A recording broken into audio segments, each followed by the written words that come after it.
मोहनजी एका विद्वान व्यक्तीची मुलं होती, ती 5 विद्वान व्यक्तीची मुलं होती, विद्वान व्यक्तीची.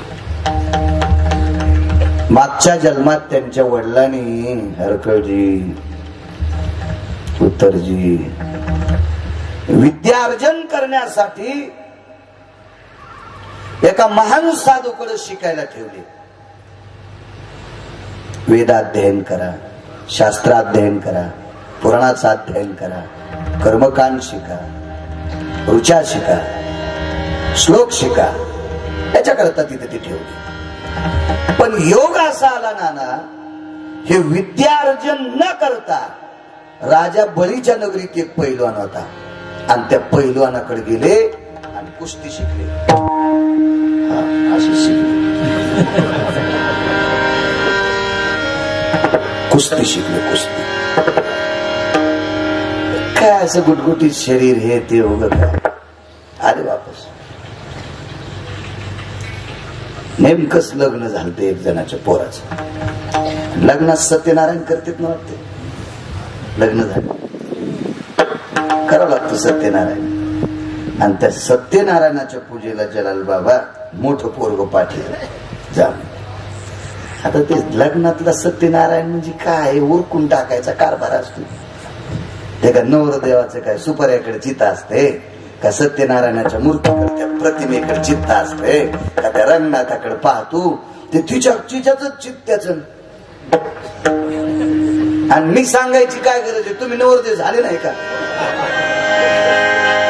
तुम्ही आठवण तुमचं ते अक्षदा पडल्यावर घरी आल्याच्या नंतर सत्यनारायण करते, जसं ध्यान करा तुम्ही. आता तसे दिसत नाहीत, हा भाग सोडून द्या.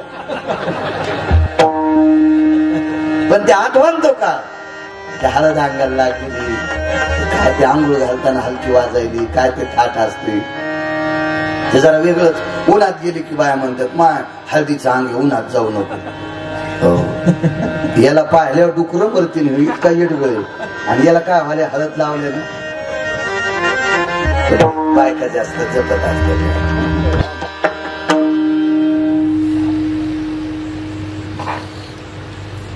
मग ते नवरदेवाचं सत्यनारायण, मग ते नवे कपडे, तिच्या अंगावरती नवी साडी, ती लग्नातली. हिला तिकड्यान घेतलेल्या आणि याला तिकड्यान घेतलेल्या, दोघायला घरच्या नाही. बापाच्या साड्या नसतात तिला बी, आणि त्यालाही बापाचे कपडे नसते. ते लग्नात कोणी कोण लावलं घरानं काय. नवरदेवाला नवरीच्या बापाने घ्यायचे, नवरीला नवरदेवाच्या बापाने घ्यायचे. बोट चपला पण घरचे नाही. काय असेल त्याच्या मागे शास्त्र आहे म्हणा, पण आज नाहीच की. पुन्हा कधी पाहू एकट्या कीर्तनात बसले पूजाला सत्यनारायण. पण याला मानता येईल पूजा, ते म्हणला मानान पूजा. एकदा ऐकलं ते. आता नवरदेव वजनात असतो, त्याला माहिती मी दक्षिणा देणार आहे, वजनातच मान मानान पूजा. ते म्हणला दाखव तुही मजा. म्हणजे अवघडच काम झालं. पूजा करणारा डोळे मोठाले केले जलाल बाबा, तो नवरी दुसऱ्या घरात. हातून कडी लावली नाना, आणि एवढा नवरदेव आपटीला. आमचे देव बापा कुठे आपटू नवरदेव लाल जरत गेला. आधी पहिलवान होत ना, ते पोराचे वडील आले सुनबाईला म्हणजे सुनबाई सत्यनारायण त्याच्या सण चालू आहे.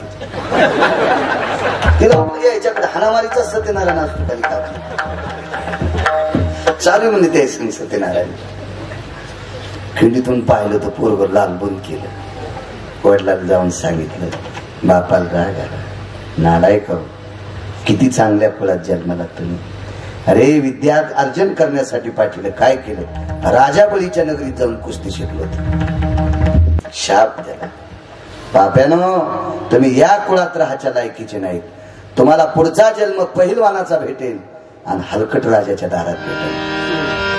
म्हणून हे मागचे एका विद्वान माणसाची मुलं कंसाच्या दारात मुष्टी, चानूर, गय, गवाक्ष, शरद हे पहिलवान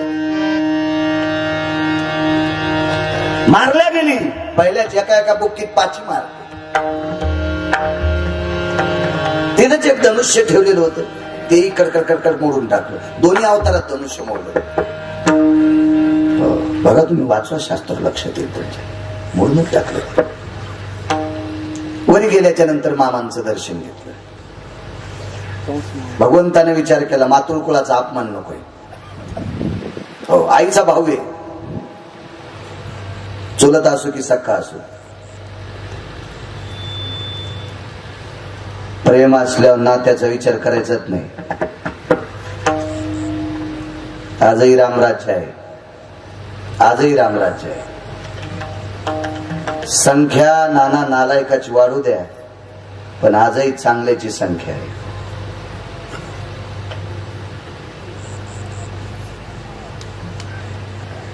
आजही रामराज्य, आजही रामराज्य.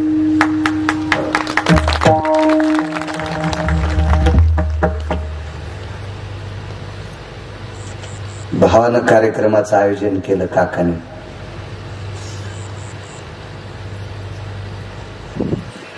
त्यांच्या वयाचा माझा टप्पा फार मोठा लांबचा आहे.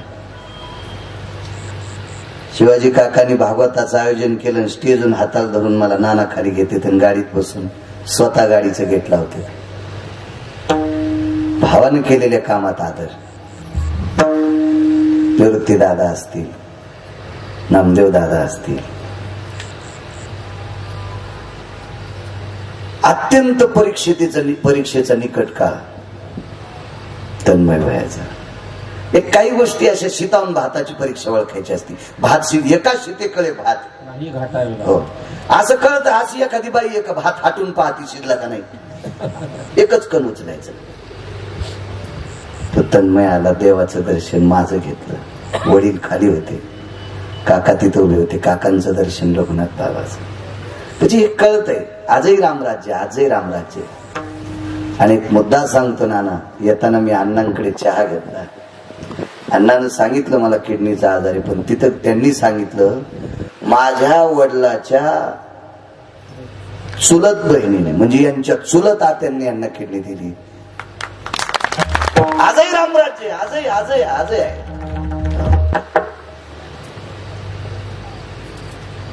किती वेळेस म्हणलं मी गाडीत, अंगावर काटे याचे प्रसंग आहेत. काटे कधी कधी रक्ताच्या नात्यातली माणसं बुजदिल ठरू शकतात, पण प्रेमाच्या नात्यातली माणसं अत्यंत गोड ठरू शकतात. कधी कधी भावकी तुम्हाला चांगलं मानणार नाही असे सापडतील शिवाजी काका, पण तुमच्या जातीचे नाहीत, तुमच्या गोतीचे नाहीत, तुमच्या पंथाचे नाहीत. ती माणसं सुद्धा जलाल बाबा आपल्यावर कोटी कोटी प्रेम करत असतात. प्रेमाचं नातच वेगळं. प्रेमाची जाती वेडी, अत्यंत वेळी जाते प्रेमाची, काही संबंध नसतो त्याच्यामध्ये.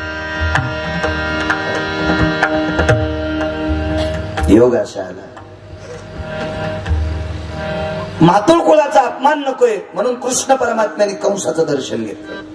देवाला माहित होतं नाही दर्शन घ्यायच्या लायकीचं नाही, पण पडले पाया पडल्याच्या नंतर कंसाला तितकीच संधी सापडली आणि खाली दाबले ठेवले. खाली दाबले. शहाणी माणसं शक्यतो आधी गुन्हा करत नाहीत. आणि मग महाराजजी पाय वळला आणि कंस खाली पाडला एका मुष्टीतच. तोंडातून रक्ताची गुरळी झाली. गोपाल कृष्ण भगवान की जय. शेवट झाला कंसाचा. दशमस्कंदाचा पूर्वार्ध संपला.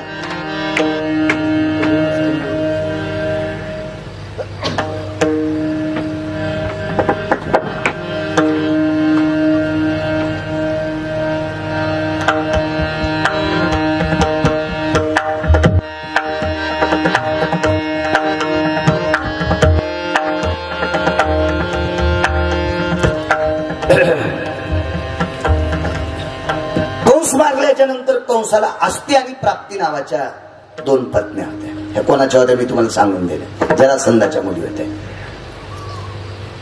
त्या माहेरी निघून गेल्या. त्याच्या अलीकडचा प्रसंग बघा.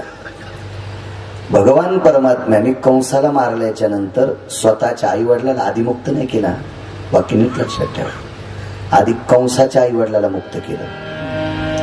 कंस हा इतका हलकट राजा होता, इतका हलकट राजा होता.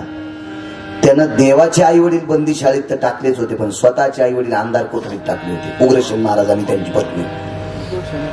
मी काल बोलून गेलो. नाना काका, तुमचे वडील नामदेव दादा, निवृत्ती दादा यांचे आजोबा यांनी जे त्यांच्या कारकिर्दीत समाजावर प्रेम केलं ना, काय तिला इतका सुपारी इतका जो उपकार केला असेल ना, त्या उपकाराच्या पुण्याईचं गाठोडं सुटलं. म्हणून आज तुम्ही वैभवाच्या सागरात फिरत आहात. आज तुम्ही वैभवाच्या सागरात फिरत आहात.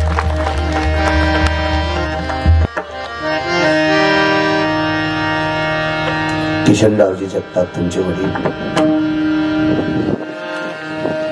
सात्विक सदाचारी, एक सामान्य व्यक्ती. काय त्या काळात काय फारसे पैसे असतील का, पण गोर गरीब भावकी कोणी सोयरा धायरा भेटला, आनंदाने राम राम नमस्कार जय हरी, सुख दुःख विचारायचं, अडी अडचणी निभवायच्या. एखाद्याच्या लग्नाला उधार बसतात द्याचा, उधार